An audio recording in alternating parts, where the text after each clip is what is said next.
যে আমি খালি ভাবতাম যে কি করে করবো এই অনুষ্ঠানটা ওনাকে নিয়ে। তারপর আমার একটা সুযোগ হলো, জামি ভাইয়ের সাথে কথা হলো, তারপর কামরুজ্জামান সাহেব যখন শুনলাম যে ওনার জাদুঘরটি হস্তান্তর করে, তো এটা একসঙ্গে আমরা মিলে এই অনুষ্ঠানটা কালকে করছি। এবং আমার শহীদ রমণী কিন্তু খুবই সিম্পল লাইফ লিড করতেন, এবং এখন আমি স্টেজে গেলাম, আমি স্টেজ থেকে কিন্তু অনেক কিছু আমি খুলে ফেলছি। আমি কিন্তু উনি যেভাবে জীবনযাপন করতেন ওইভাবেই আমি স্টেজটাকে সাজাবো, এবং আমি থাকবো, এবং আপনারা কালকে আসবেন সবাই। কিন্তু আমি জানি না, সেদিন আমি ফেরদৌসী মজুমদার তারপর ওনাদের বাসায় আমি বসে রিহার্সালটা দেখছিলাম।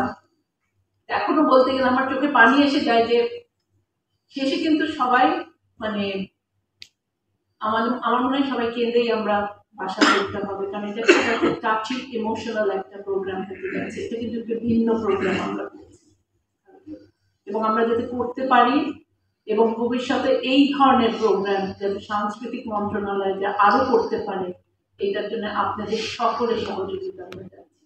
ধন্যবাদ। জয় বাংলা, জয় বঙ্গবন্ধু।